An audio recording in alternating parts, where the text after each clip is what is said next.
Welcome, everybody. Thank you for joining. Thanks for being here. Get yourself prepped up. Grab your notebook, a pencil, or a pen if you're bold, because this is math from the void, math coming at you out of nowhere. And in today's problem from the 1991 AP Calculus AB exam, that's from before any of us were born, probably, you're going to need to do some drawing.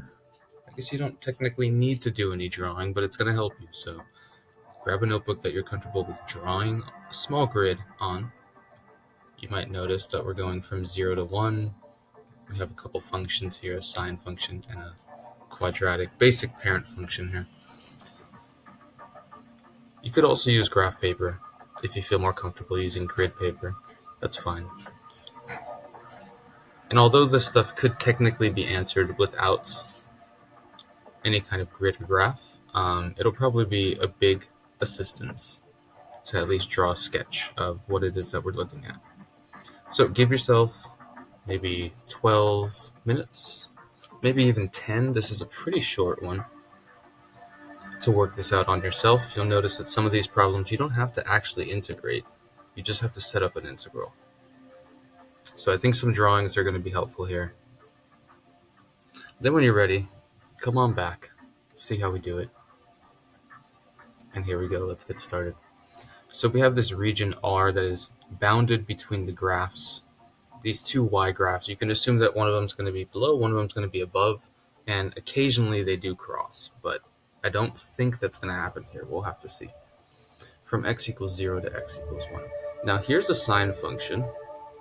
I'm going to draw that one first because it's a little tougher. You have to be a little more precise in order to draw this one. X squared is pretty basic. If you can't draw x squared, go back to algebra 2 and then come back when you're ready. Let's take a look at the sine function. So it has a vertical shift of 1.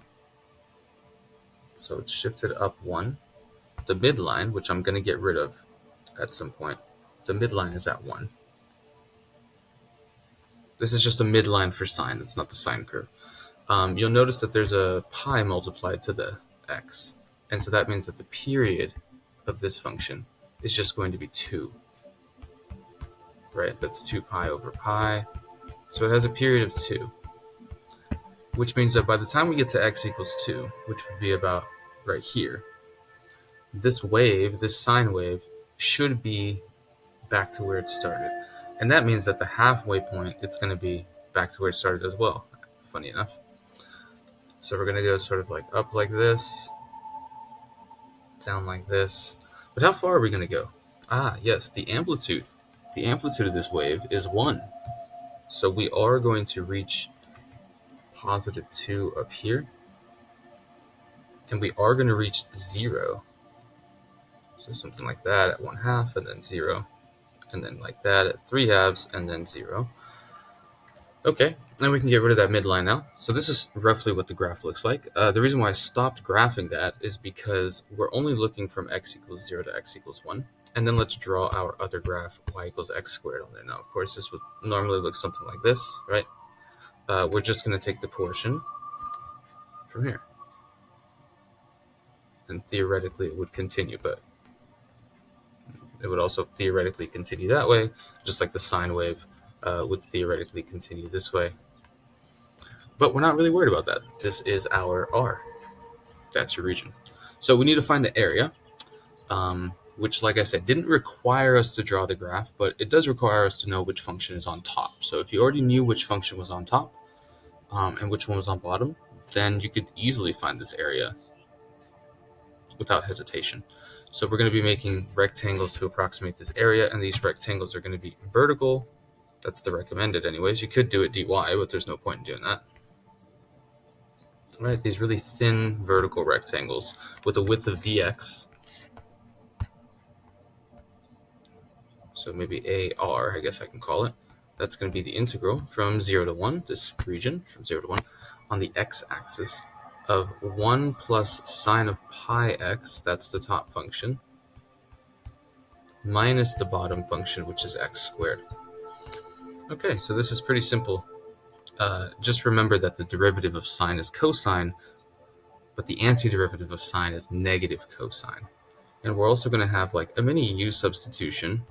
You can go ahead and verify that this is what we need to multiply in front, because if I were to take a derivative of this, I would be multiplying by an additional factor of pi. Okay, and then we're going to do x cubed over 3. We're going to evaluate this from 0 to 1. It's very easy to do that. So we just have first we're just going to have 1 minus 1 over pi times cosine of 1 pi, right, which I'm actually going to replace with just negative 1, minus 1 cubed is 1 over 3. Okay, that's what we get when we plug in 1. Nothing too crazy. Now we have to subtract what we get when we plug in 0, and normally that's really, really easy. Normally everything goes to 0, but not all the time. You'll see that this x term goes to 0, this x cubed term goes to 0, but cosine of 0 is not 0, so let's be careful about that. We have negative 1 over pi times cosine of 0, which is a positive 1. Okay, and then we're pretty much good to go from there. So we notice this is going to become a positive 1 over pi, and this is also going to be a positive 1 over pi. So we're going to have 2, right? 1 over pi and 1 over pi. One apple and another apple is 2 apples. And then we're going to have 1 minus a third, which is 2/3.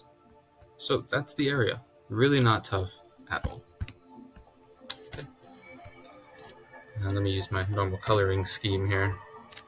Okay, let's see. Part B. Set up, but do not integrate unless you're like really bold and just want to do extra work for no reason. You're not going to get any additional points. Set up an integral expression in terms of a single variable, x probably, for the volume of the solid that's generated when we take r and revolve it around the x-axis. So we're going to imagine this three-dimensionally for a moment.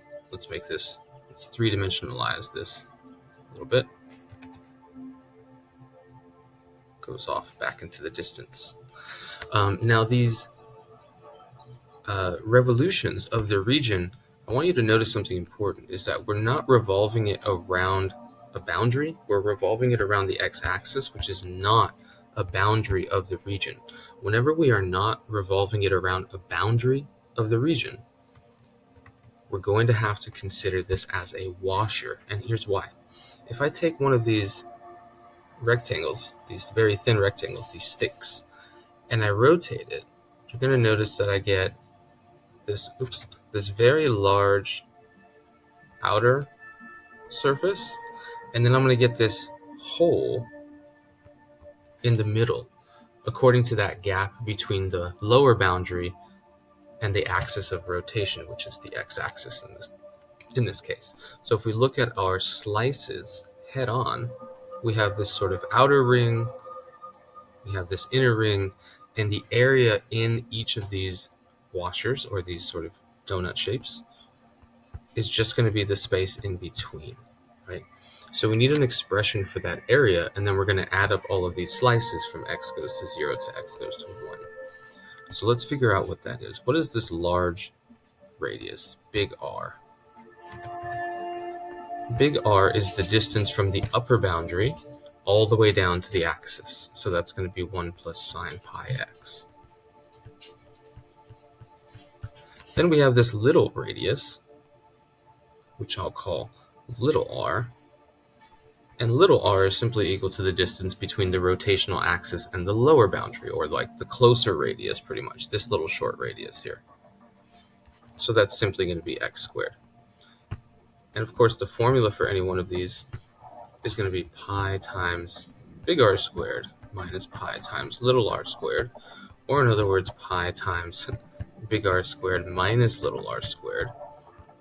And we can call that pi times parentheses 1 plus sine pi x all squared. This is why you do not have to evaluate the integral. It does get a little bit tricky. And there we go. So therefore the volume, when I rotate this, is just going to be pi times the integral, since I want to add all of those slices, all of these disc slices, or I guess washer slices, I want to add them all up. And I'm just going to put this right in there, pi x all squared minus x to the fourth, because x squared is just x to the fourth. And that's really it, guys. So you get points for this. You might wonder, where do you get points for this? I'll take a moment to explain that.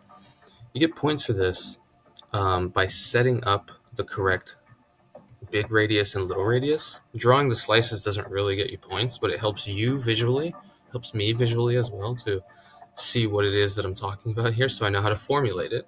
And then picking the correct big R and little r, using the pi and an integral, that pretty much gets you 3 points there. Okay. Now for part C, it is a little trickier here. Set up, again, but do not integrate, again, an integral expression. This is looking pretty similar.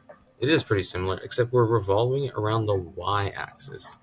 Yeah, the y-axis. So you have two options here. The first thing I'm going to do is I'm going to sketch this region again. We could use something called the shell method, which is kind of like the disrespected one of the bunch. It's really rarely used.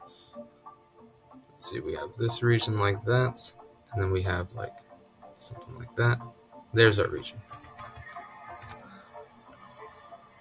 Now the reason why I say it's kind of disrespected, it's because we don't use it that often. However, it's going to kind of come in handy. Let's see if I can draw this accurately. Maybe if I do that at the same spot. There we go. There's my x squared portion. If I want to rotate this around the y-axis, and that's why I'm drawing this again, because I'm going to have to like show you that this time the rotational axis, which is the y-axis, it is one of the boundaries. And instead we're going to be rotating these as disks that go horizontally. Like our slices are going to be horizontal slices. See that?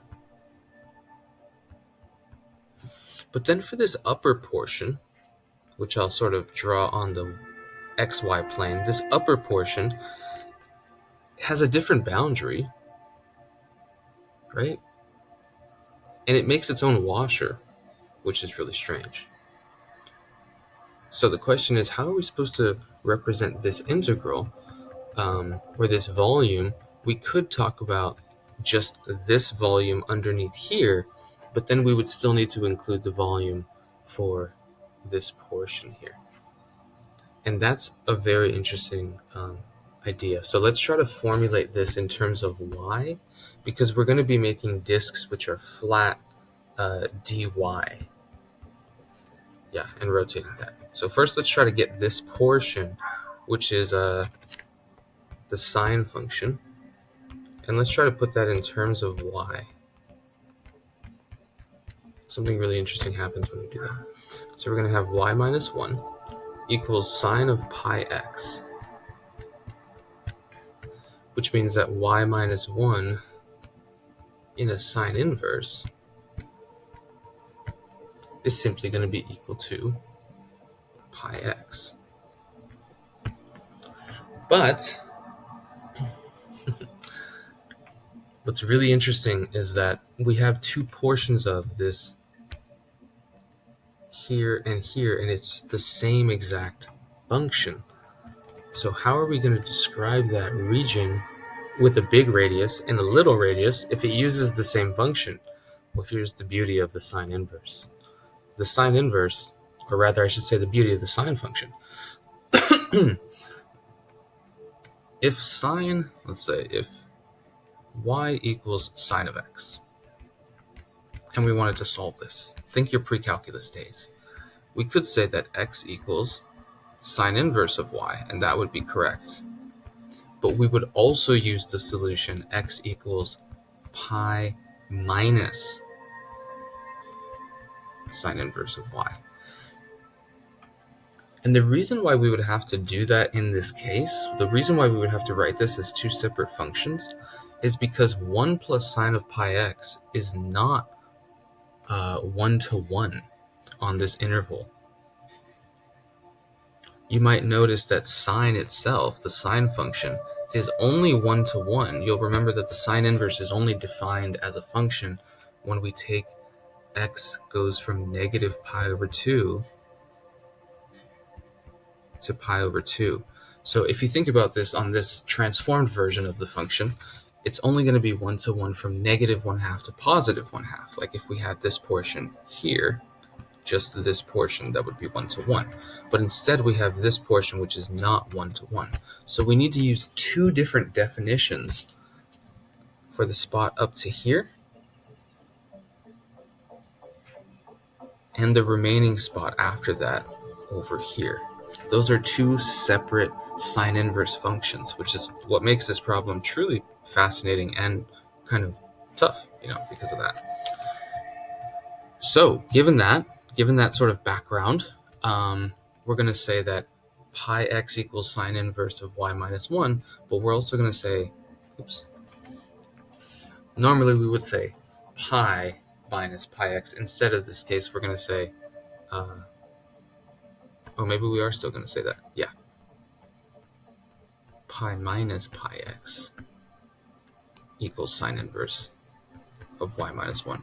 And of course, we're not done solving for x yet. So this is going to be sine inverse of y minus 1 over pi. And this one's going to take a little bit of work.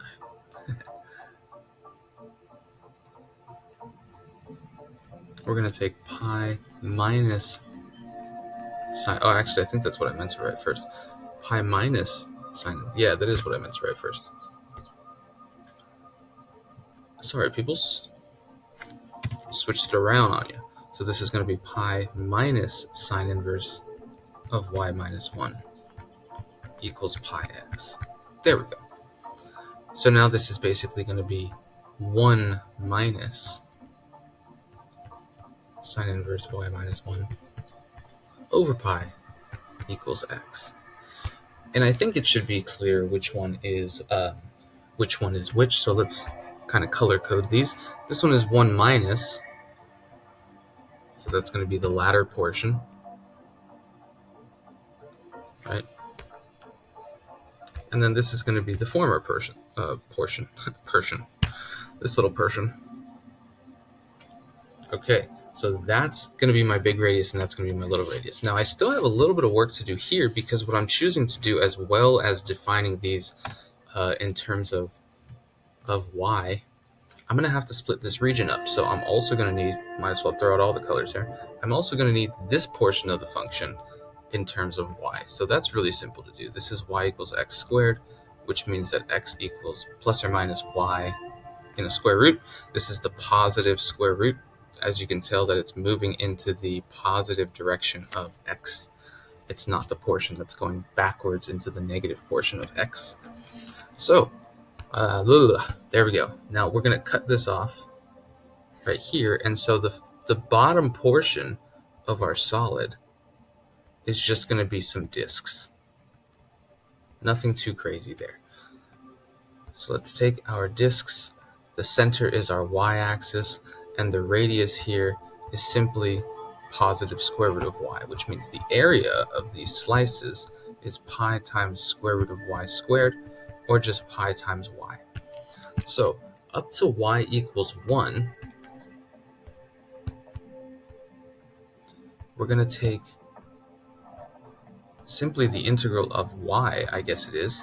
But for this other portion up here, we're going to have these kind of funky disks going on.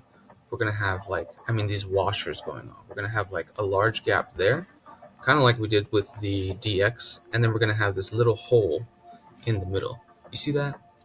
So if we were to go up higher and make one up here, it would actually be smaller. Sort of looks like a chapstick. And then we have these larger holes inside. But in any event, we can draw the cross-sectional slices as follows. We have this larger ring, and then we have this smaller ring. And the big R, capital R, is going to be 1 minus sine inverse y minus 1 over pi. Just this is over pi, because if you remember, dividing both sides by pi over pi here cancels, but over pi here doesn't cancel. So there's our R. and still this is the y-axis there. And our little r is just going to be sine inverse of y minus 1 over pi. And even though it looks like those will just cancel really easily, you have to remember that the area formula squares these things. So we're going to have pi, interesting, we're going to have pi times r squared minus r squared. If we wanted to factor out a pi, we sort of could do that. Yeah, let's just look at what that's going to be. It's going to be 1. I might want to keep it like that then, in fact. I might have wanted to keep it like this.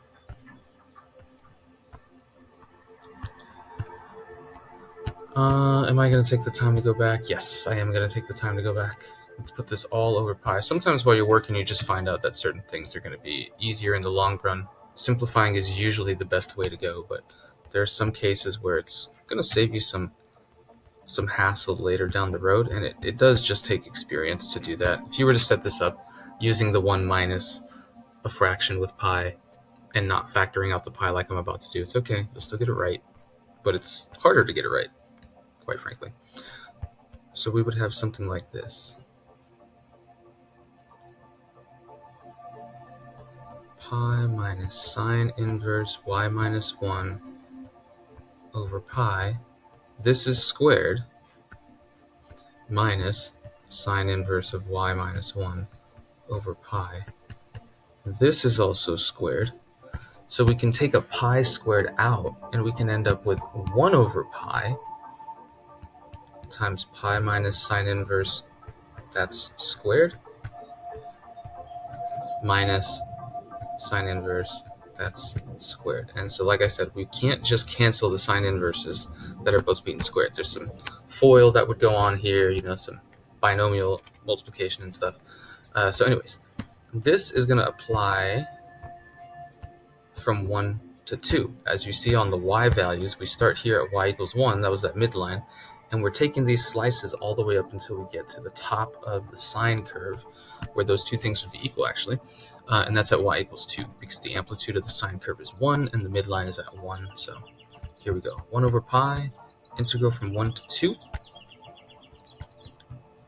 Pi minus sine inverse y minus 1, that's squared, minus just the sine inverse of y minus 1, that is also squared, dy. So the total volume, I guess I can just use my copy and paste and duplicate tools to say that the total volume is going to be this thing plus this thing